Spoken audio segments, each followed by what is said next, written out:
Assalamualaikum warahmatullahi wabarakatuh. Sebelumnya perkenalkan, nama saya Tommy Syarifuddin. Saya selaku moderator dari kelompok 4. Pada kesempatan kali ini, kelompok 4 akan memaparkan tentang neraca pembayaran Indonesia, yaitu diperkirakan baik didukung oleh defisit transaksi berjalan yang rendah. Sebelum memasuki ke dalam materi, saya akan memperkenalkan terlebih dahulu anggota dari kelompok 4 itu sendiri. Yang pertama ada Pagita Sarah, NPM 1950-200-08. Yang kedua ada saya sendiri, Tommy Syarifuddin, NPM 1950-214. Yang ketiga ada Widya Puspa, NPM 1950-216. Selanjutnya ada Suci Permata, NPM 1950-217. Selanjutnya ada Marcella Jahra, NPM 1950-220. Yang terakhir ada Diko Wahyudi, NPM 1950-231. Selanjutnya, pengertian neraca pembayaran akan dijelaskan oleh Widya Puspa. Yang selanjutnya, neraca pembayaran Indonesia serta neraca perdagangan Indonesia akan dipaparkan oleh Diko.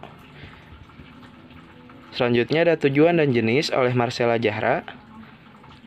Dan yang terakhir ada analisis oleh Pagita dan Suci. Mangga untuk kelompok 4 untuk dipaparkan materinya. Saya akan menjelaskan tentang pengertian neraca pembayaran. Neraca pembayaran atau balance of payment merupakan ringkasan pernyataan atau laporan yang pada intinya menyebutkan semua transaksi yang dilakukan oleh penduduk suatu negara dengan negara lain akan dicatat kesemuaannya dalam suatu periode tertentu, biasanya 1 tahun kalender. Itu menurut Salvatore. Dan berikutnya ada menurut Apridar. Apridar menyebutkan, neraca pembayaran merupakan dokumen sistematis dari sistem transaksi ekonomi yang dilakukan suatu penduduk negara atau penduduk negara lain dalam jangka waktu tertentu, biasanya 1 tahun. Selanjutnya ada menurut Sukino.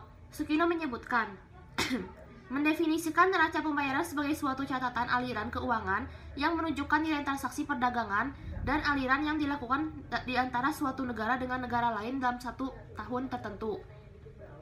Dari ketiga pendapat di atas, dapat disimpulkan bahwa neraca pembayaran adalah catatan sistematis yang memuat transaksi internasional penduduk suatu negara dengan penduduk negara lain dalam periode tertentu dalam 1 tahun.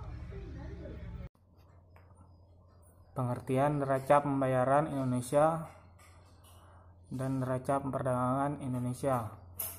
Neraca pembayaran Indonesia merupakan statistik yang mencapai transaksi ekonomi antara penduduk Indonesia dengan bukan penduduk pada suatu prodi tertentu. Transaksi NPI terdiri dari transaksi berjalan, transaksi modal, dan transaksi finansial.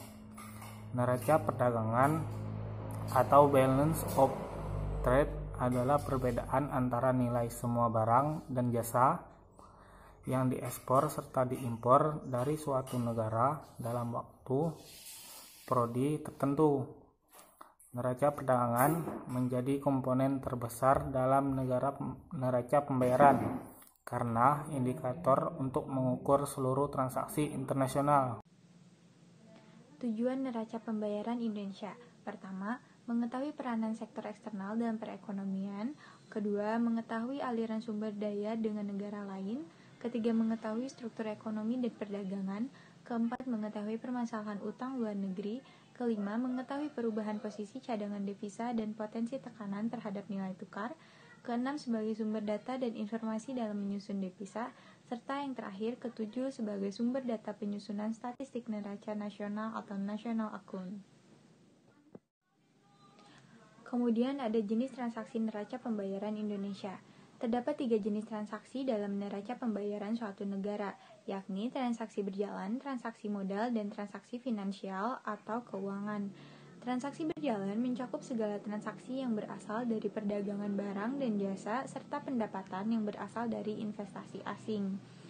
Kemudian, transaksi modal dan transaksi keuangan biasanya didefinisikan sama. Transaksi modal hanya mencakup transaksi dalam instrumen keuangan, sedangkan dalam arti luas, akun modal mencakup transaksi dalam instrumen keuangan dan cadangan bank sentral. Di sini saya akan menjelaskan analisisnya. Sudah tercantum di gambar 9. Transaksi berjalan Indonesia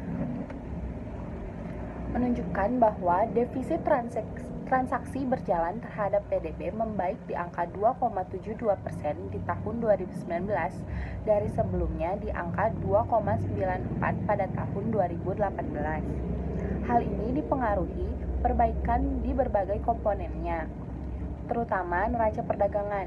Neraca perdagangan Indonesia menunjukkan nilai yang surplus di periode Januari hingga April 2020 ini di tengah pandemi ini. Selain kinerja ekspor yang membaik, penurunan impor di periode Januari sampai April 2020 ini turut mengurangi defisit neraca perdagangan. Namun, penurunan impor pada periode Januari sampai April ini hingga negatif 7,78% juga perlu diwaspadai. Penurunan impor tersebut mengindikasikan bahwa aktivitas ekonomi domestik sedang menurun. Hal ini ditunjukkan dengan komoditas impor yang mengalami penurunan merupakan bahan baku atau penolong yang dibutuhkan industri. Adapun peran bahan baku atau penolong sebesar 75% dari total impor Indonesia. Pada periode Januari hingga April 2020, impor bahan baku atau penolong mengalami penurunan sebesar negatif 7,3% dibanding periode yang sama di tahun lalu. Neraca pemasok barang impor masih didominasi Tiongkok, sekitar 26,7%. Diikuti Jepang 10,57% dan Singapura 6%. Hal ini tidak hanya mempengaruhi oleh penurunan impor, tetapi ternyata kinerja ekspor yang meningkat. BPS mencatat nilai ekspor pada Januari sampai April ini tercatat 53.954,2 juta US dollar, sementara impor tercatat sebesar 51.707 US dollar hingga neraca perdagangan menunjukkan surplus 2.247,2 juta US dollar. Surplus